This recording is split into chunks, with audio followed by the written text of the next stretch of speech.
നമസ്കാരം, എല്ലാ പ്രേക്ഷകർക്കും ആനുകാലികത്തിലേക്ക് സ്വാഗതം. നമസ്കാരം സാർ. നമസ്കാരം സാർ. ഇപ്പോൾ ഇന്ന് പുറത്തു വന്നിരിക്കുന്ന ഒരു വാർത്തയാണ്. കുറച്ച് ദിവസമായി അതിൻ്റെ ഒരു പൊട്ടിത്തെറി പലയിടത്തും നമുക്ക് കാണാനായി സാധിക്കുന്നുണ്ട്. അതായത് CPM-ൻ്റെ സൈബർ PR വിഭാഗത്തിൽ അതിനുള്ളിൽ തന്നെ ചില ആഭ്യന്തര കലഹം ഉണ്ടാകുന്നു.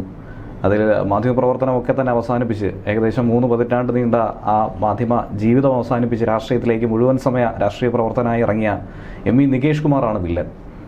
അതായത് നികേഷ് നടത്തുന്ന പരിഷ്കാരങ്ങൾ ഒരു ഹിറ്റ്ലർ മാതൃകയിലാണെന്നാണ് ആ കൂട്ടത്തിലുള്ള മറ്റ് അസോസിയേറ്റുകൾ പരാതി പറയുന്നത്. എന്താണ് ശരിക്കും CPM PR വിഭാഗത്തിൽ സംഭവിക്കുന്നത്?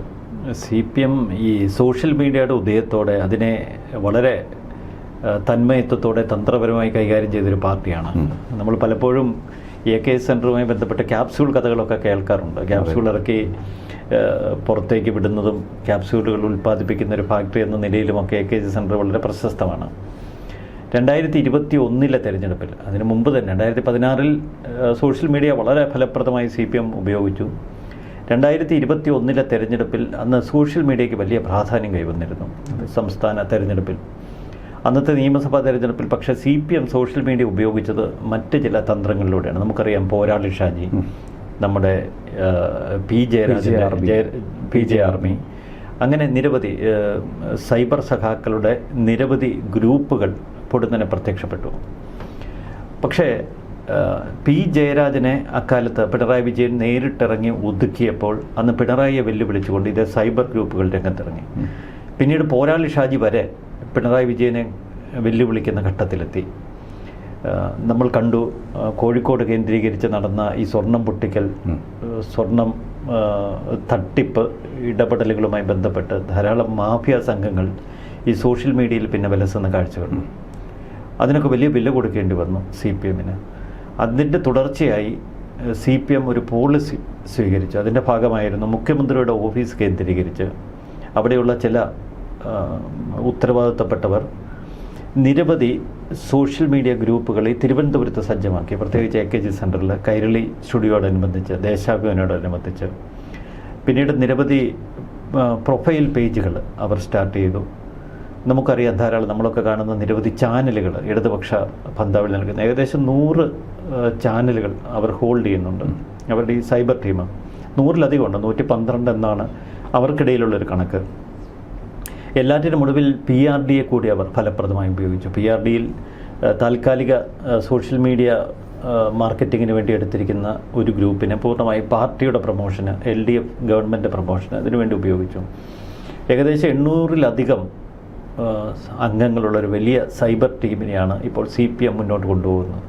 45 പേരേ ഉള്ള ഔദ്യോഗികമായി AKG സെൻറ്ററിൽ യൂണിറ്റ് ക്രോഡീകരിക്കാനുള്ളത്. പക്ഷേ കൈരളി, ദേശാഭിമാനി, മുഖ്യമന്ത്രിയുടെ ഓഫീസ്, PRD ഒക്കെ കേന്ദ്രീകരിച്ച് ഇങ്ങനെ ഒരു നെറ്റ്വർക്ക് ക്രിയേറ്റ് ചെയ്തിട്ടുണ്ട്. ആർക്കെതിരെ വേണമെങ്കിലും ഒരു വ്യാജ പ്രചരണം നിമിഷ അർത്ഥത്തിനുള്ളിൽ അവർക്ക് സെറ്റ് ചെയ്യാൻ പറ്റും, എയർ ചെയ്യാൻ പറ്റും. എവിടെയെങ്കിലും ഒരു വ്യക്തിയെ വ്യക്തിപരമായി ആക്രമിക്കണമെങ്കിൽ ഒരേപോലെ ഒരു നിമിഷം ഏകദേശം 1000-ഓളം അമ്പുകൾ ചെയ്യാൻ കഴിയും. അത്ര വലിയൊരു ശക്തി ക്രിയേറ്റ് ചെയ്തു ഈ പാർട്ടി. എന്നാൽ വലിയൊരു പാളിച്ച സംഭവിച്ചത് കുറച്ചു കാലം മുമ്പ് നികേഷ് കുമാറിൻ്റെ ഏറ്റവും വലിയ രാഷ്ട്രീയ ഗുരു M P Govindan party secretary ആയതോടെ നികേഷിനെ കണ്ണൂരിൽ നിന്ന് നേരെ തിരുവനന്തപുരത്തേക്ക് കൂട്ടിക്കൊണ്ടുവന്നു. AKG സെൻറ്ററിൽ വലിയൊരു സംവിധാനമൊക്കെ ഒരുക്കി കൊടുത്തു. അവിടെ ഈ 10-40 സൈബർ ടീം അംഗങ്ങളെ അദ്ദേഹത്തിൻ്റെ കീഴിലാക്കി. എന്നിട്ട് നികേഷ് കുമാറിനോട് CPM സൈബർ ഗ്രൂപ്പുകളെ ലീഡ് ചെയ്യാൻ ആവശ്യപ്പെട്ടു. നികേഷ് കുമാർ ആ ദൗത്യം ഏറ്റെടുത്തു. പക്ഷേ നികേഷ് അവിടെ പുലർത്തിയ ഒരു ശൈലി, അത് നേരത്തെ റിപ്പോർട്ടറിലും മറ്റുള്ള ചാനൽ ഫ്ലോറുകളിലുമൊക്കെ കാട്ടിയ അതേ ഒരു ശൈലി തന്നെയാണ്. നികേഷിന് താല്പര്യമുള്ളവരെ പുകഴ്ത്തും, നികേഷിന് താല്പര്യമില്ലാത്തവരെ ഇകഴ്ത്തും. പിന്നീട് ഈ പഴയകാല പൊടി നമ്പറുകൾ, ഈ PR വർക്കുകൾ, അതൊക്കെ തകർന്നടിയുന്ന കാഴ്ച നമ്മളിപ്പോൾ കണ്ടത്. എല്ലാറ്റിനും ഒടുവിൽ MP ഗോവിന്ദൻ്റെ യാത്ര പോലും ആളുകൾ ട്രോളാക്കിയത് നികേഷ് കുമാറിൻ്റെ ബുദ്ധിയാണ്. അത് ഇപ്പോൾ ഏത് കുഞ്ഞുങ്ങൾക്കും അറിയാം. നമുക്കറിയാം, കുറ്റ്യാടിയിൽ ബാലുശ്ശേരി അവിടെ MP ഗോവിന്ദൻ്റെ യാത്ര എത്തിയപ്പോൾ മൊയ്തീനിക്ക എന്നൊരു സാധു മനുഷ്യൻ, അവിടെ കണ്ട ഒരു സാധാരണ മനുഷ്യൻ, പാവം, അയാൾ നടക്കാൻ പോലും ബുദ്ധിമുട്ടാണ്. ആ മൊയ്തീനിക്കായെ പിടിച്ച് സ്റ്റേജിൽ കൊണ്ടുവരുന്നു. പോക്കറ്റിൽ നിന്ന് 400-500 നോട്ടെടുത്ത് MP ഗോവിന്ദൻ്റെ കയ്യിൽ കൊടുക്കുന്നു. ഇത് പാർട്ടിക്കുള്ള സംഭാവന, തിരഞ്ഞെടുപ്പൊക്കെ വരികയല്ലേ, എനിക്ക് പെൻഷൻ കിട്ടിയ പണമാണ്, അപ്പോൾ പെൻഷൻ കാശ് പാർട്ടിക്ക് കൊടുക്കുന്നു. പിന്നീടാണ് ഏറ്റവും മാസ്റ്റർ പീസ് തള്ള്. ഈ മൊയ്തീൻക്ക പറയുന്നു, നിങ്ങൾ ഇനിയും ഭരണത്തിൽ വരണമെങ്കിൽ ഞങ്ങൾക്ക് ഈ പെൻഷൻ തുടർന്നും കിട്ടും. പെട്ടെന്ന് തന്നെ അവർ വന്നാൽ ശരിയാവില്ല. അതെ, അവർ വന്നാൽ ശരിയാവില്ല. അപ്പോൾ പെട്ടെന്ന് തന്നെ സോഷ്യൽ മീഡിയ തള്ളു തുടങ്ങി. തൊട്ടടുത്ത ദിവസം ഇതേ മൊയ്തീൻക്ക മറ്റൊരു വ്യക്തിയോട് സംസാരിക്കുന്നു. അത് മൊബൈൽ ഫോണിൽ അയാൾ പിടിച്ചെടുത്തു. എന്നോട് ചില പാർട്ടിക്കാർ വന്ന് പറഞ്ഞു, നിങ്ങളുടെ കയ്യിൽ പൈസ ഇരിക്കട്ടെ, നിങ്ങൾ കൊണ്ടുപോയി അത് ഗോവിന്ദന് കൊടുക്കൂ, ഗോവിന്ദൻ നിങ്ങൾക്ക് ഈ പൈസ തിരിച്ചു തരും, ഒന്നും സംഭവിക്കത്തില്ല, ഇതുപോലെയൊക്കെ പറയണം. അവർ പറഞ്ഞത് ഞാൻ സ്റ്റേജിൽ കാട്ടി, അത്രയേ ഉള്ളൂ. ഇത് നികേഷ് കുമാർ പ്ലാൻ ചെയ്തൊരു സംഭവം. വലിയ തോതിൽ തിരിച്ചടി ഉണ്ടായി, പാർട്ടിക്ക് വലിയ നാണക്കേടായി. ഇത്തരം നിരവധി ട്രോളുകൾ പാർട്ടിക്ക് നേരിടേണ്ടി വന്നപ്പോൾ ഒരു കാര്യം മനസ്സിലായി, തങ്ങളുടെ PR പൂർണ്ണമായി തകർന്നടിഞ്ഞിരിക്കുന്നു. അതിനൊരൊറ്റ കാരണമേ ഉള്ളൂ, ഹിറ്റ്ലർ ശൈലിയിലുള്ള ഈ നികേഷ് കുമാറിൻ്റെ ഈ പോക്ക്. പണ്ടൊക്കെ CPM പോലൊരു പാർട്ടിയിൽ നിരവധി ക്രിയേറ്റിവിറ്റി ഉള്ള ഒരുപാട് ആളുകളുണ്ട്. പ്രത്യേകിച്ച് അവരുടെ DYFI സംവിധാനത്തിലൊക്കെ എല്ലായിടത്തും ഉണ്ട്. നന്നായി കോപ്പി റൈറ്റിംഗ് നടത്തുന്ന, നന്നായി വരയ്ക്കുന്ന ഒരുപാട് ആളുകളുണ്ട്. അതിൽ പലരും AI വീഡിയോസൊക്കെ ക്രിയേറ്റ് ചെയ്യുന്നതിലൊക്കെ ഇപ്പോൾ നല്ല മികവുള്ളവരാണ്. ഈ തിരുവനന്തപുരം യൂണിറ്റിൽ പ്രത്യേകിച്ച് നികേഷ് കുമാറിനെ ഏൽപ്പിച്ച ഒരു വലിയ ദൗത്യം 10,000 വീഡിയോ തയ്യാറാക്കാനാണ്. വികസനം, രാഷ്ട്രീയ എതിരാളികളെ കടന്നാക്രമിക്കൽ, ട്രോള്, ഇങ്ങനൊരു 10,000 വീഡിയോ തെരഞ്ഞെടുപ്പ് ഡിക്ലെയർ ചെയ്യുന്നതിന് മുൻപ് തയ്യാറാക്കി വയ്ക്കുക. തെരഞ്ഞെടുപ്പ് ഡിക്ലെയർ ചെയ്യുന്ന ആദ്യ ദിവസം മുതൽ ഈ 10,000 വീഡിയോ സമൂഹ മാധ്യമങ്ങളിലേക്ക് പുഷ് ചെയ്ത് വലിയൊരു ഓളം സൃഷ്ടിക്കുക, എതിരാളികളെ പരിഭ്രമത്തിലാഴ്ത്തുക. അതിനൊരു സ്ട്രാറ്റജി കൂടി അവർ മെനഞ്ഞിരുന്നു. ആ സ്ട്രാറ്റജി എന്ന് പറയുന്നത് അറ്റാക്ക് ചെയ്യാനാണ്. ഏതെങ്കിലും ഒരു സ്ഥാനാർത്ഥി മണ്ഡലത്തിലേക്ക് വരുമ്പോൾ അയാളെ വ്യക്തിപരമായി അറ്റാക്ക് ചെയ്യുക, അയാളുടെ രാഷ്ട്രീയം ചോദ്യം ചെയ്യുക, അയാളുടെ പ്രവർത്തന മണ്ഡലം ചോദ്യം ചെയ്യുക, അങ്ങനെ അയാൾ ഡിഫൻസിലേക്ക് വിടാനുള്ള ഒരു സ്ട്രാറ്റജിയാണ് തയ്യാറാക്കിയത്. ഇത് നേരത്തെ ചില ഉപദേശകരൊക്കെയാണ് ഈ സ്ട്രാറ്റജി തയ്യാറാക്കിയതെങ്കിൽ ഉത്തരവാദിത്വം ഏറ്റെടുത്ത നികേഷ് കുമാർ ഇത് സംബന്ധിച്ച തൻ്റെ ഒരു ഇഷ്ടമനുസരിച്ച് അങ്ങ് പോയതല്ലാതെ ഇതിലൊന്നും വേണ്ടത്ര ഒരു ഗഹനതയോ വേണ്ടത്ര ഒരു അവധാനതയോ ഒന്നും നൽകിയില്ല. മാത്രമല്ല, നികേഷ് കുമാർ ഈ അടുത്ത കാലത്ത് സ്വന്തം ബ്രാൻഡിങ്ങിനാണ് ശ്രമിച്ചത്. ഈ ചാനൽ മോഡൽ ഇൻ്റർവ്യൂസ് AKG സെൻറ്ററിൽ തുടങ്ങി. അവിടെ വരുന്ന ഈ പാർട്ടി അനുഭാവമുള്ളവർ മറ്റുള്ളവരെയൊക്കെ വിളിച്ച് ദീർഘമായ ഇൻ്റർവ്യൂകൾ, ആ ഇൻ്റർവ്യൂ ഒക്കെ റെക്കോർഡ് ചെയ്തിട്ട് എയർ ചെയ്ത് സ്വന്തം ഇമേജ് ബൂസ്റ്റ് ചെയ്യുക, പിന്നെ തൻ്റെ സീറ്റ് ഉറപ്പിക്കുക, അടുത്ത തവണ വേണ്ടത്ര ഒരു താൻ പാർട്ടിക്ക് സ്വീകാര്യനാണ് എന്ന് വരുത്തി തീർക്കുക. ഇത്തരം ചില ഉദ്ദേശങ്ങളൊക്കെ വെച്ച് നികേഷ് കുമാറിൻ്റെ പ്രവർത്തനങ്ങളൊക്കെ തുടങ്ങി. പക്ഷേ തിരുവനന്തപുരമാണ് സ്ഥലം, അത് നികേഷ് മനസ്സിലാക്കിയില്ല. കണ്ണൂരല്ല, കണ്ണൂരിൽ അടിച്ചു നിൽക്കാം, പക്ഷേ തിരുവനന്തപുരത്ത് ബുദ്ധി കൊണ്ട് ഇവന്മാരൊക്കെ വീഴ്ത്തിക്കളയും. പ്രത്യേകിച്ച് ദേശാഭിമാനിലെ 3 സീനിയർ എഡിറ്റേഴ്സിനെ ആയിരുന്നു AKG സെൻറ്ററിൽ എൻ്റെ ദൗത്യം ഏൽപ്പിച്ച. അവർ 3 പേരും ഇന്നൊരൊറ്റ ദിവസം പുറത്തേക്ക് വന്നു. നികേഷിന് കീഴിൽ തങ്ങൾക്ക് ഇരിക്കാൻ കഴിയില്ല, അതവർ പരസ്യമായി പറഞ്ഞു. ഇതോടെ പാർട്ടിക്കേറ്റ ക്ഷീണം ചില്ലറയല്ല. നികേഷ് കുമാറിനെ പരസ്യമായി അവർ വെല്ലുവിളിക്കുകയാണ്. നമുക്കറിയാം, പണ്ട് നിയമസഭാ തെരഞ്ഞെടുപ്പിൻ്റെ സമയത്ത് അഴീക്കോട് നികേഷിൻ്റെ കിണറ്റിൽ ഇറങ്ങിയ സംഭവം അത് വലിയ കൗതുകം ഉണ്ടാക്കി. കാരണം കിണർ കുറച്ച് താഴത്തിലാണ്, കിണറ്റിൽ കയറുണ്ട്, കപ്പിയുണ്ട്, തൊട്ടിയുണ്ട്, ജസ്റ്റ് കോരിയെടുക്കാൻ വെള്ളം. എങ്കിൽ പോലും കിണറിലെ വെള്ളം പരിശോധിക്കാൻ താഴെ കിണറ്റിലേക്ക് ഇറങ്ങുന്നു. കിണറ്റിലേക്ക് ഇറങ്ങിയ നികേഷിൻ്റെ നല്ല തൂവെള്ള വസ്ത്രങ്ങളാണ്, പക്ഷെ ചെരുപ്പിന് പകരം ഷൂസാണ് ഇട്ടിരിക്കുന്നത്. അപ്പോൾ ഷൂസൊക്കെ ഇട്ട് കുടിവെള്ളമായി നമ്മൾ ഉപയോഗിക്കുന്ന കിണറ്റിലേക്ക് ഇറങ്ങിയ നികരെ അന്നാണ് കിണറേഷ് എന്നൊക്കെയുള്ള പ്രയോഗങ്ങൾ വന്നത്. ഇപ്പോൾ കിണറുകോലു എന്നൊക്കെയാണ് ആളുകൾ വിളിക്കുന്നത്. കിണറുകോലു എന്ന് പറഞ്ഞാൽ സുനിൽ കനകോലുവിൻ്റെ ഒരു പര്യായമായിട്ട്. അപ്പോൾ പൂർണ്ണമായും നികേഷ് കുമാറിൻ്റെ സോഷ്യൽ മീഡിയ ക്യാമ്പയിൻ പൊളിഞ്ഞു. ഇതാണ് പച്ച പരമാർത്ഥം. ഇതോടെ പാർട്ടിയിൽ വലിയ പൊട്ടിത്തെറികളാണ്. മുഖ്യമന്ത്രിയുടെ ഓഫീസിൽ വലിയ അസ്വസ്ഥത. മുഖ്യമന്ത്രി തന്നെ നമ്മുടെ PR അംബെ പരാജയപ്പെട്ടു എന്ന് ഗോവിന്ദനോട് പരാതിപ്പെട്ടു എന്നാണ് ഇപ്പോൾ CPMനുള്ളിൽ നിന്ന് നമ്മൾക്കറിയാൻ കഴിയുന്നത്. മറുവശത്ത് മുഖ്യമന്ത്രിയുടെ ഓഫീസ് പണ്ട് സോഷ്യൽ മീഡിയയിൽ സജീവമായിരുന്നു എങ്കിൽ അവരോടൊക്കെ വീണ്ടും നിങ്ങളുടെ പഴയ ആക്ടിവിറ്റി പുനരാരംഭിക്കാൻ മുഖ്യമന്ത്രി തന്നെ പറഞ്ഞു. AKG സെൻറ്ററിലുള്ള നികേഷ് കുമാറിനെ അവിടെ നിന്ന് ഇറക്കി വിടണമെന്നതാണ് ഇപ്പോൾ പാർട്ടി നേതാക്കളുടെ മുഖ്യ ആവശ്യം. നികേഷ് തീർത്തും ഒറ്റപ്പെട്ട് തിരുവനന്തപുരത്ത് AKG സെൻറ്ററിൽ നിന്ന് പഴയ കണ്ണൂർ ലാവണത്തിലേക്ക് മടങ്ങിപ്പോകേണ്ടി വരുമോ എന്ന കൗതുക കാഴ്ചയ്ക്കാണ് നമ്മൾ കാത്തിരിക്കുന്നത്. ഇപ്പോൾ നമുക്കറിയാവുന്നതാണ്, ഈ 2021 തിരഞ്ഞെടുപ്പ് കാലത്തൊക്കെ തന്നെ CPM-ൻ്റെ സൈബർ ഇടത്തെ പോസ്റ്ററുകൾ, അവരുടെ ഡിസൈനുകൾ, അതൊക്കെ തന്നെ ഏറെ ശ്രദ്ധ നേടിയ ഒരു വിഷയമായിരുന്നു. ക്യാപ്റ്റൻ എന്നുള്ള വിളിപ്പേരടക്കം സൈബർ ഇടത്ത് അത്രയധികം മുഴങ്ങിക്കേട്ടത് ആ ഒരു PR-ൻ്റെ ഒരു പ്രവർത്തനം തന്നെയായിരുന്നു, അവരുടെ ഒരു മികവ് തന്നെയായിരുന്നു. പക്ഷേ ഇത്തവണ ഈ തിരഞ്ഞെടുപ്പിന് മുന്നോടിയായി ഈ പറഞ്ഞതുപോലെ ഇരുണ്ട കാലം എന്ന രീതിയിൽ ഒരു വെബ്സൈറ്റും അതോടൊപ്പം ഒരു യൂട്യൂബ് ചാനലും AK സെൻറ്ററിൻ്റെ നേതൃത്വത്തിൽ ക്രിയേറ്റ് ചെയ്ത് UDF-നെതിരായിട്ടുള്ള ഒരു കാരണവശാലും ഇവർ മടങ്ങി വരരുത് എന്ന രീതിയിൽ പ്രതിരോധം തീർക്കുന്നതാണ്. അതിൽ അവർക്ക് തന്നെ തിരിച്ചടിയാകുന്നുണ്ട്. ശബരിമല വിഷയമടക്കം പണ്ടത്തെ വിഷയം കുത്തിപ്പൊക്കി ഇപ്പോഴത്തെ ശബരിമല വിഷയത്തിലേക്കൊക്കെ നയിക്കുന്ന രീതിയിൽ, അതായത് എന്താണോ ഉദ്ദേശിക്കുന്നത് അതിൻ്റെ തിരിച്ചടി എന്ന രീതിയിലാണ് ഇപ്പോഴത്തെ PR വർക്ക് ചെയ്യുന്നതെന്നാണ് പറയുന്നത്. അതുപോലെ നമ്മൾ KSRTC ബസ്സുകളിലൊക്കെ തന്നെ കാണുന്നുണ്ട്. മുഖ്യമന്ത്രി റോഡുകളെക്കുറിച്ച് പറയുമ്പോൾ ആ KSRTC പോകുന്നത് വളരെ മോശമായ റോഡുകളിലൂടെ ആണെന്നുണ്ടെങ്കിൽ അതിനെയൊക്കെ തന്നെ ട്രോളാക്കാൻ എതിർപക്ഷത്തുള്ളവർ ശ്രമിക്കുന്നുണ്ട്. അപ്പോൾ ഈ PR ഒന്നും തന്നെ വിജയിക്കുന്നില്ല, അതൊക്കെ തന്നെ ഇരട്ടി നെഗറ്റീവ് ഫലമാണ് നൽകുന്നത് എന്നുള്ളൊരു വിമർശനം കൂടി ശക്തമാകുന്നുണ്ട്. ആ ഒരു സാഹചര്യത്തിൽ കൂടി നികേഷിന് ഇത്തവണ സ്ഥാനാർത്ഥിത്വം ഏറെ പ്രതീക്ഷിക്കുന്നുണ്ട്. അഴീക്കോടായിരിക്കും ഒരു പക്ഷേ കണക്ക് കൂട്ടുന്നത്, അതല്ലെങ്കിൽ മറ്റെവിടെയെങ്കിലും വിജയസാധ്യതയുള്ള മേഖലയിൽ. അതൊക്കെ തന്നെ നികേഷ് കുമാറിൻ്റെ ഇനിയുള്ള രാഷ്ട്രീയ ഭാവിയെ ബാധിക്കുമോ? ആ രീതിയിലായിരിക്കും കാര്യങ്ങൾ. അല്ല, നികേഷിനെ സാക്ഷാൽ MP ഗോവിന്ദൻ്റെ മണ്ഡലമായ തളിപ്പറമ്പിൽ മത്സരിപ്പിക്കാനുള്ള സാധ്യതയുണ്ട് എന്ന ശ്രുതികളാണ് ഇപ്പോൾ കേൾക്കുന്നത്. കാരണം പാർട്ടി സെക്രട്ടറി മത്സരിക്കേണ്ടതില്ലല്ലോ, ആ സീറ്റ് നികേഷിന് കൊടുക്കാം. MP ഗോവിന്ദൻ ചിലപ്പോൾ ആ ഒരു മഹാമനസ്കത കാട്ടിയേക്കും. ഒരു വശത്ത് ആ സാധ്യത നിൽക്കുന്നു, മറുവശത്ത് ഈ ക്യാപ്റ്റൻ പ്രയോഗമൊക്കെ നമ്മൾ കേൾക്കുന്നത് 2020-21 കാലഘട്ടത്തിൽ. അന്ന് കോവിഡ് കത്തി നിൽക്കുകയാണ്. കോവിഡിൻ്റെ ആ ഒരു തുടർച്ചയിലായിരുന്നു അന്ന് നടത്തിയ നിയമസഭാ തെരഞ്ഞെടുപ്പ്. കോവിഡ് കാലത്ത് ശരിക്കും ഒരു ക്യാപ്റ്റൻ എന്നൊരു ഫീൽ ജനങ്ങൾക്കിടയിൽ പിണറായി ഉണ്ടാക്കി. കാരണം അന്നത്തെ പിണറായി വിജയൻ്റെ മാധ്യമ സമ്മേളനങ്ങൾ, മറ്റുള്ള ഇടപെടലുകളൊക്കെ അക്കാര്യം ഊട്ടി ഉറപ്പിക്കുന്നതായിരുന്നു. അന്ന് ഒരു PR ടീമാണ് കോവിഡ് കാലത്ത് പിണറായി വിജയൻ്റെ ഇത്തരം പ്രസംഗങ്ങൾ തയ്യാറാക്കിയത്. പിണറായി വിജയൻ്റെ ഓരോ ഇടപെടലും അവരുടെ ഒരു ഡിസൈൻ അനുസരിച്ചാണ് പോയത്. പക്ഷെ അന്ന് ജനങ്ങൾക്ക് അതൊന്നും ബോധ്യപ്പെട്ടില്ല. അന്നത്തെ ഒരു പ്രത്യേക സാഹചര്യത്തിൽ പ്രതിപക്ഷത്തിന് അതൊരു രാഷ്ട്രീയ ആയുധമായി കയ്യിലെടുക്കാൻ കഴിഞ്ഞില്ല. കോവിഡിൽ കൊടുത്ത കിറ്റും മറ്റ് സൗജന്യങ്ങളുമൊക്കെ ജനങ്ങളുടെ ഒരു വോട്ടാക്കി മാറ്റാൻ അന്ന് പിണറായി വിജയന് കഴിഞ്ഞു. അന്ന് പക്ഷേ പിണറായി വിജയൻ്റെ PR ടീം കുറച്ചുകൂടി എക്സലൻ്റ് ആയിരുന്നു, അവർ ഡെഡിക്കേറ്റഡ് ആയിരുന്നു. പിന്നീടാണ് പാർട്ടി അണികളിൽ വലിയ അസംതൃപ്തി കത്തിപ്പടർന്നത്. ഇനിയും ഒരു പിണറായി ഭരണമുണ്ടായാൽ CPM തന്നെ കേരളത്തിൽ നാമാവശേഷമാകും എന്ന് അവർ ഭയക്കുന്നു.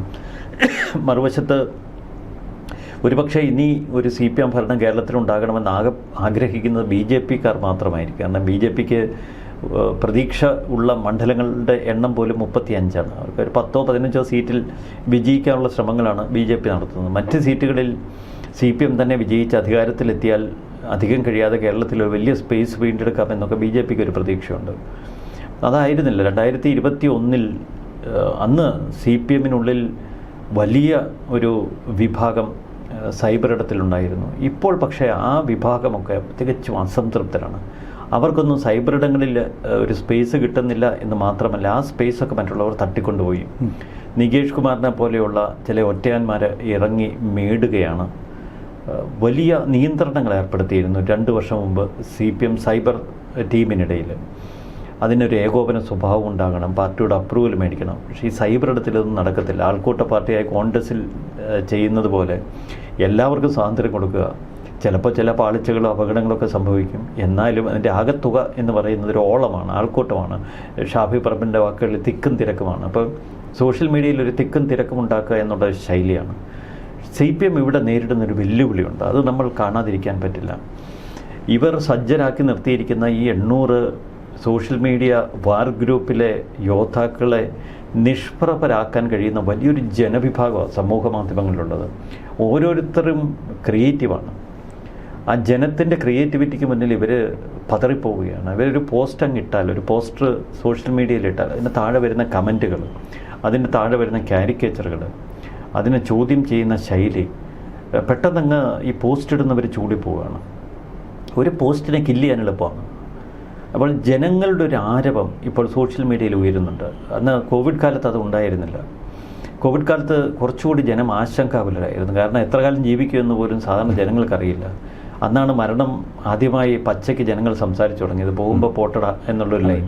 ആരെങ്കിലും ജയിക്കട്ടെ, ഇനി ഏത് പിണറായി എങ്കിലും ഭരിക്കട്ടെ, അപ്പോൾ ഏത് ചെകുത്താൻ വന്നാലും കുഴപ്പമില്ല എന്നുള്ളൊരു കാലഘട്ടത്തിൽ നിന്ന് പ്രതീക്ഷയുടെ ഒരു കാലഘട്ടത്തിലേക്ക് എത്തി നിൽക്കുക 2026. അപ്പോൾ ചെകുത്താന്മാരെ അകറ്റണം, വീണ്ടും ഒരു പർദീസി ഒരുക്കണം, നമുക്ക് കേരളത്തെ വികസിത കേരളമാക്കി മാറ്റണം എന്നൊക്കെയുള്ള ആഗ്രഹം ജനങ്ങൾക്കുണ്ട്. പ്രത്യേകിച്ച് പ്രവാസികൾക്കിടയിൽ. പ്രവാസികൾക്ക് പണ്ടൊരു നൊസ്റ്റാൾജിയ ആയിരുന്നു എങ്കിൽ ഒരു വികസിത കേരളത്തിലേക്ക് മടങ്ങി വരാൻ ആഗ്രഹിക്കുന്ന വലിയൊരു വിഭാഗമുണ്ട് ഇപ്പോൾ. അമേരിക്ക, കാനഡ അങ്ങനെയുള്ളൊരു മേഖലയിലല്ല. ഒരുപക്ഷെ യൂറോപ്പിലുള്ളവർ പോലും ഇങ്ങോട്ട് തിരിച്ചു വരാൻ ആഗ്രഹിക്കുന്നില്ല. പക്ഷേ ഗൾഫ് രാജ്യങ്ങളിലുള്ളവർ കൂടുതലായി മടങ്ങി വരാനുള്ള ഒരു പ്രവണത ഇപ്പോൾ കാട്ടുന്നുണ്ട്. ഒരു കൂട്ടർ ഗൾഫിൽ നിന്ന് മറ്റു രാജ്യങ്ങളിലേക്ക് ചേക്കേറാനുള്ള പ്രവണത, മറ്റൊരു കൂട്ടർ തിരികെ വരാനുള്ളൊരു. അപ്പോൾ കേരളം ഒരു മനോഹര പ്രദേശമായിരിക്കണം, മനോഹര തുരുത്തായിരിക്കണം എന്ന് ആഗ്രഹിക്കുന്ന ആളുകൾ വികസനം വരണമെങ്കിൽ ഇതിനൊരു മാറ്റമുണ്ടാകണം. ഇവരെന്ത് വികസനമാണ് കൊണ്ടുവന്നത് എന്നൊക്കെ ചോദിക്കുന്നു. അപ്പോൾ വളരെ പുതുമയുള്ള, ജനങ്ങൾക്ക് സ്വീകാര്യമായ പോസ്റ്റുകളും ആശയങ്ങളുമൊക്കെ പ്രചരിപ്പിക്കാൻ കഴിഞ്ഞില്ലെങ്കിൽ വെറും തള്ളുകൾ കൊണ്ട് PR വിജയിക്കില്ല എന്ന് ഒരിക്കൽ കൂടി നമുക്ക് ബോധ്യപ്പെടുകയാണ് ഈ സംഭവം കൊണ്ടുകൊണ്ട്. അവിടെയാണ് നികേഷ് പരാജയപ്പെട്ടിരിക്കുന്നത്. ഇനി മറ്റൊരു കാര്യം, പാർട്ടിക്കാർ തന്നെ പറയുന്ന, അതായത് അടക്കം പറച്ചിൽ പോലെ പറയുന്നൊരു കാര്യമുണ്ട്. അതായത് നികേഷ് കുമാറിനെ അടുത്ത് നിർത്താൻ കൊള്ളില്ല, കാരണം MV ഗോവിന്ദൻ്റെ മകനാണ്, പാർട്ടിയെ ചതിക്കും, ഒറ്റും എന്നിങ്ങനെയുള്ള ചില MV രാഘവൻ്റെ മകനാണ്, ചതിക്കും, മുന്നോട്ട് പോയി കഴിഞ്ഞാൽ പാർട്ടിക്ക് അത് ക്ഷീണമാകും, ഇത് എവിടാണ്ടിരിക്കുന്ന ഒരു വയ്യാവേലി എടുത്ത് തോളത്ത് വയ്ക്കുന്നത് പോലെ ആകും, ഇങ്ങനെയൊക്കെയുള്ള പ്രചാരണം സൈബറിടത്തൊക്കെ തന്നെ കാണുന്നുണ്ട്. ഈ പറഞ്ഞ മറുവിഭാഗം ഒരു വിമത CPM സൈബർ ടീമാണ് ഇത്തരത്തിലുള്ള പ്രചാരണം നടത്തുന്നത്. അതും ഈ PR വർക്കിൻ്റെ പാളിച്ചയും ഇതൊക്കെ തന്നെ ചേർത്ത് വായിക്കുമ്പോൾ നികേഷ് കുമാറിനെതിരായിട്ടുള്ളൊരു പടയൊരുക്കം പാർട്ടിക്കുള്ളിൽ തന്നെ ഉണ്ട് എന്നുള്ളത് പ്രകടമല്ലേ? അല്ല, സ്വന്തം അച്ഛനെ ഇത്രയധികം ദ്രോഹിച്ചൊരു പാർട്ടി, MV രാഘവനെ കൊല്ലാൻ ഈ പാർട്ടി എത്രയോ കാലം അദ്ദേഹത്തിൻ്റെ പിന്നാലെ പാഞ്ഞു. കൂത്തുപറമ്പ് വെടിവെപ്പിനൊക്കെ കാരണം അതായിരുന്നു. അതിനു മുമ്പ് പാപ്പിനിശ്ശേരിയിലെ ആക്രമണം, അന്ന് അക്കാലത്ത് കണ്ണൂരിൽ എന്നല്ല വടക്കൻ മലബാറിലേക്ക് MV രാഘവൻ കടന്നു ചെല്ലാൻ കഴിയില്ല, കൊലപ്പെടുത്തുമായിരുന്നു.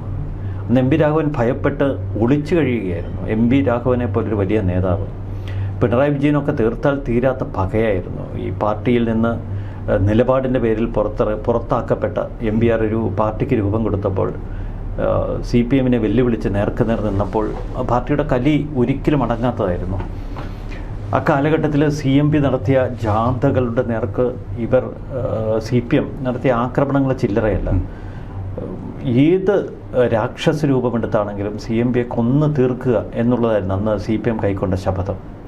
അത്രയധികം സ്വന്തം പിതാവിനെ അപമാനിച്ച് ആക്രമിച്ച CPM നേതാക്കൾ, അതേ നേതാക്കൾ തന്നെയാണ് ഇപ്പോഴും അമരത്തുള്ളത്.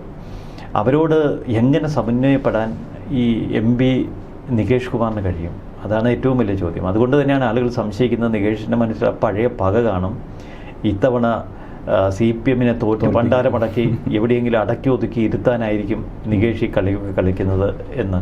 പണ്ട് റിപ്പോർട്ടർ ചാനൽ തുടങ്ങുന്നതിന് മുമ്പ് ഇന്ത്യ വിഷൻ നമുക്കറിയാം. അത് കഴിഞ്ഞ് റിപ്പോർട്ടർ ചാനൽ നികേഷ് തുടങ്ങുമ്പോൾ വീണ ജോർജ് അവിടുത്തെ ഒരു മാധ്യമപ്രവർത്തകയായിരുന്നു. തൻ്റെ ഒരു മാധ്യമപ്രവർത്തകയായി തൻ്റെ സ്ഥാപനത്തിൽ ജോലി ചെയ്ത വീണ ജോർജ് ഇപ്പോൾ ആരോഗ്യമന്ത്രിയാണ്. നികേഷിനൊന്ന് വിജയിച്ചു വരാൻ പോലും കഴിഞ്ഞില്ല. CPMലേക്ക് ചേക്കേറിയ നികേഷിന് ഇതുവരെ ഒരു ബ്രേക്ക് കിട്ടിയിട്ടില്ല. ചാനലിൽ നിന്നാണ് ഇറങ്ങുകയും ചെയ്തു. ഒരു ചാനൽ പോലും നേരാൻ വണ്ണം നോക്കി നടത്താൻ നികേഷിന് കഴിഞ്ഞില്ല എന്ന ആക്ഷേപം ഇന്ന് സോഷ്യൽ മീഡിയയിൽ ശക്തമാണ്. റിപ്പോർട്ടർ മുടിച്ച് പണ്ടാരമടക്കി കുട്ടിച്ചോറാക്കിയ നികേഷ് എങ്ങനെ CPMൻ്റെ ഒരു സൈബർ വിങ്ങിനെ നയിക്കും എന്നൊക്കെ ചോദിക്കുന്നവരുണ്ട്. എങ്ങനെ രാഷ്ട്രീയത്തിൽ കയറി വന്നാൽ എന്ത് ഉത്തരവാദിത്വം എടുക്കും? യാതൊരുവിധ ഉത്തരവാദിത്വവും തൻ്റെ പ്രൊഫഷണൽ പ്രകടിപ്പിച്ചല്ലോ, ഒറ്റയാനായിരുന്നു. അതുകൊണ്ടാണ് ഇന്ത്യ വിഷൻ എന്നൊരു ചാനൽ പിറന്നത്. അതിനുശേഷം റിപ്പോർട്ടർ എന്നൊരു ചാനലിന് നേതൃത്വം കൊടുത്തു. അതൊക്കെ പഴയ MV രാഘവൻ്റെ ബ്ലഡല്ലേ. അപ്പോൾ അതിൻ്റെ കരുത്ത് അദ്ദേഹത്തിൻ്റെ പ്രവർത്തനങ്ങളുണ്ട്. പക്ഷെ അതിനൊരു കണ്ടിന്യൂറ്റി ഇല്ല, ഒരു സ്ഥിരതയില്ല. അതിനെ എങ്ങനെ ഒരു ഫ്രെയിം വർക്കിൽ കൊണ്ടുപോകണം എന്നുള്ള ഒരു കാര്യത്തിൽ വ്യക്തതയില്ല. അതുതന്നെയാണ് ഇപ്പോൾ ഇവിടെ കാണുന്നത്. റിപ്പോർട്ടർ കൊണ്ടുപോയ പോലെ ഒന്നും ഒരു രാഷ്ട്രീയ പാർട്ടിയുടെ കേന്ദ്ര ഓഫീസിലിരുന്ന് തോന്നിവാസം കാണിക്കാൻ കഴിയില്ല. അവരെടുത്തൊടുക്കും. അത് തന്നെയല്ല തിരുവനന്തപുരത്ത് ഇന്ന് നികേഷ് കുമാറിനെ എടുത്ത് മാധ്യമങ്ങൾ ഉടുത്തിരിക്കുകയാണ് ഈ ഒറ്റ ദിവസം. ഇപ്പം പറയാറുണ്ട്, അതായത് PR നടത്തുന്നത് CPMന് വേണ്ടിയിട്ടല്ല, UDFന് വേണ്ടിയുള്ള PR ആണ് നികേഷ് കുമാർ നടത്തുന്നതെന്നാണ് പറയുന്നത്. ഇനി മുന്നോട്ട് പോക്കിൽ അങ്ങനെ ഒരു ചാഞ്ചാട്ടമൊക്കെ തന്നെ പ്രതീക്ഷിക്കാമോ എന്ന് പലരും ചോദിക്കുന്നു. അല്ല, സതീശൻ പറയുന്ന വിസ്മയം ഇനി നികേഷ് കുമാറാണോ എന്ന് നമുക്കറിയില്ല. എന്തോ വിസ്മയങ്ങളൊക്കെ ഇപ്പോഴും സതീശൻ ഇടയ്ക്കിടയ്ക്ക് പറയുന്നുണ്ട്. നമ്മൾ അത്ഭുതപ്പെടുന്ന രീതിയിലല്ലേ പല CPM മാധ്യമ വക്താക്കൾ അവിടെ നിന്ന് മറുകണ്ണം ചാടി UDFലേക്ക് എത്തിയത്. കാട്ടാക്കട പ്രേംകുമാറിനെ പോലെ ഒരു ഉത്തരവാദിത്വം കഴിഞ്ഞ സർക്കാർ കൊടുത്ത പ്രേംകുമാർ എന്തെങ്കിലും അർഹിക്കുന്നുണ്ടോ എങ്കിൽ പോലും LDF സർക്കാർ കൊടുത്തൊരു ഉത്തരവാദിത്വം അതുപോലെ നന്ദിയില്ലായ്മയാണ് പിന്നീട് പ്രേംകുമാർ കാട്ടിയത്. ഇപ്പോൾ കോൺഗ്രസിലേക്ക് ചേക്കാറെന്ന് പറഞ്ഞു എത്ര ആളുകൾ. ഇപ്പോൾ രാഷ്ട്രീയ അവസരങ്ങളുടെ ഒരു കലയാണ് എന്ന് പറയുമ്പോഴും ഇതൊരു ചതിയുടെയും വഞ്ചനയുടെയും കുതുകാൽവെട്ടിൻ്റെ ഒരു മേഖല കൂടിയാണ്. അതുകൊണ്ട് തന്നെ നികേഷ് കുമാർ ഇനി ഭാവിയിൽ CPM ഉണ്ടാകുമോ അതോ പഴയ CMPയിലേക്ക് തിരികെ പോകുമോ ഇതൊന്നും നമുക്ക് പറയാം. എപ്പോഴും സ്വന്തം അച്ഛൻ രൂപം കൊടുത്ത CMP ഉണ്ട്, CPM നയിക്കുന്ന CMP ഉണ്ട്. അതിലേക്ക് വേണമെങ്കിൽ നികേഷ് കുമാറിന് പോകാം. CMP പ്രവർത്തകരുടെ ഉള്ളിലൊരു വേദനയുണ്ടല്ലോ. ഒരു കാലഘട്ടം നിറയെ MB രാഘവൻ എന്ന നേതാവിന് വേണ്ടി മുദ്രാവാക്യം വിളിച്ച് തല്ലുകൊണ്ട് മരണം മുഖാമുഖം കണ്ട ഒരു കാലഘട്ടം. നമ്മുടെ CP ജോണൊക്കെ ഒരു കൊടിയ ആക്രമണം നേരിട്ട വ്യക്തിയാണ്. അന്ന് CMP നടത്തിയ ജാഥയ്ക്ക് നേരെ CPM ഗുണ്ടകൾ കടന്നാക്രമിച്ച് അദ്ദേഹത്തിന് തല വെട്ടിപ്പൊളിച്ച് മരണത്തെ മുഖാമുഖം കണ്ട വ്യക്തികളാണ്. അത്തരം ദുരനുഭവങ്ങൾ ഏറെയുള്ള ഒരു CMP എന്ന പാർട്ടി ഇപ്പോഴും രക്തസാക്ഷി പരിവേഷത്തോടെ കേരളത്തിലുണ്ട്. അവിടെയാണ് അതേ MB രാഘവൻ്റെ മകൻ ആ CMPയെ വഞ്ചിച്ച് അച്ഛൻ്റെ അനുയായികളെ വഞ്ചിച്ച് അച്ഛന് വേണ്ടി മുദ്രാവാക്യം വിളിച്ച് അടികൊണ്ട് കൊലയിൽ അകപ്പെട്ടവരെ വഞ്ചിച്ച് ഈ CPMനുള്ളിൽ ചേക്കേറിയത്. അപ്പോൾ നിലവിൽ ഇനി തിരഞ്ഞെടുപ്പിന് അധിക ദിവസങ്ങൾ ബാക്കിയില്ല. ഈ പൊട്ടിത്തെറികളൊക്കെ തന്നെ വോട്ടിനെ ബാധിക്കുമോ? ജനങ്ങളെ ഏത് രീതിയിലായിരിക്കും സ്വാധീനിക്കുന്നത്? പ്രത്യേകിച്ച് ഈ കുറ്റ്യാടിയിലെ സംഭവം തന്നെ തിരിച്ചടിച്ചപ്പോൾ വലിയൊരു ഇമ്പാക്റ്റാണ് ഉണ്ടായിരിക്കുന്നത്. അതും തിരിച്ചടിക്കുകയാണ് ചെയ്തിരിക്കുന്നത്. ഉള്ളതുകൂടി കളഞ്ഞു കുളിച്ചു എന്നാണ് പറയുന്നത്. അല്ല, ഇനി ഇതുപോലെയുള്ള പല തമാശകളും നമുക്ക് ഈ സോഷ്യൽ മീഡിയയുമായി ബന്ധപ്പെട്ട് കാണാം, PR തള്ളുകളുമായി ബന്ധപ്പെട്ട് കാണാം, സോഷ്യൽ എഞ്ചിനീയറിംഗുമായി ബന്ധപ്പെട്ട് കാണാം. കാരണം പഴയ മോഡൽ മത്സരമല്ല ഈ 2026 നടക്കുന്ന നിയമസഭാ തെരഞ്ഞെടുപ്പിൽ. പല ക്യാപ്സ്യൂളുകൾ പല രൂപങ്ങളിൽ തലപൊക്കും, പല രീതിയിലുള്ള വ്യക്തിഹത്യകളും ആക്രമണങ്ങളും ഒക്കെ ഉണ്ടാകും. രാഷ്ട്രീയ പ്രവർത്തനത്തിൻ്റെ ശൈലി മാറി. ഇന്ന് എല്ലാവർക്കും തങ്ങളുടെ ആശയങ്ങൾ അവതരിപ്പിക്കാം. പണ്ട് ഒരു തെരഞ്ഞെടുപ്പിലൊക്കെ വീടാന്തരം കയറി അല്ലെങ്കിൽ ചെറു നോട്ടീസുകൾ അടിച്ച് മറ്റുള്ളവർക്ക് കൊടുത്തു വേണമായിരുന്നു തൻ്റെ ആശയങ്ങൾ ഒരു സാധാരണ പൗരന് മറ്റുള്ളവരിലെത്തിക്കാൻ. പക്ഷേ ഇപ്പോൾ ഒന്നും വേണ്ട. വാട്സാപ്പുണ്ട്, സോഷ്യൽ മീഡിയ ഉണ്ട്. ഒരു ജേർണലിസം എന്നതുപോലും ഏത് വ്യക്തിക്കും കൈകാര്യം ചെയ്യാവുന്നൊരു മേഖലയായി മാറി. ആർക്ക് വേണമെങ്കിലും ചർച്ചകൾ സംഘടിപ്പിക്കാം, ഡിബേറ്റുകൾ നടത്താം. അപ്പോൾ ആ ഒരു കാലഘട്ടത്തിൽ നിൽക്കുമ്പോൾ നമുക്കറിയാം നികേഷിൻ്റെ ഇത്തരം തന്ത്രങ്ങളും തള്ളുകളും ഒന്നും വിലപ്പോകില്ല. കാലം മാറി. അപ്പോൾ എന്തായിരുന്നാലും നികേഷ് കുമാറിൻ്റെ രാഷ്ട്രീയ ഭാവി അതോടൊപ്പം തന്നെ ഈ PR ടീം എന്താകും എന്നുള്ളതാണ് ആകാംക്ഷയോടുകൂടി നോക്കുന്നത്. ഇടഞ്ഞു നിൽക്കുന്നവർ പരസ്യമായ പ്രതികരണം നടത്തിയിട്ടില്ലെങ്കിൽ പോലും കടുത്ത അമർഷം ഇനിയും നിരവധി പേർക്കുണ്ട്. അവരൊക്കെ തന്നെ ഇതുപോലെ പുറത്തേക്ക് പോകാനും പൊട്ടിത്തെറിക്കാനും ഒക്കെയുള്ള സാധ്യത ഉണ്ടെന്നാണ് കരുതുന്നത്. എന്തായിരുന്നാലും MV ഗോവിന്ദൻ ഗോഡ്ഫാദർ ശക്തമായി തന്നെ ചിലർക്കൊക്കെ താക്കീത് നൽകിയെന്നാണ് ഈ ഒരു ഘട്ടത്തിൽ മനസ്സിലാകുന്നത്. എന്താകും ഇനി മുന്നോട്ടുള്ള പോക്കെന്നുള്ളത് വരും ദിവസങ്ങളിൽ തന്നെ നമുക്കറിയാം. തീർച്ചയായിട്ടും. നമസ്കാരം.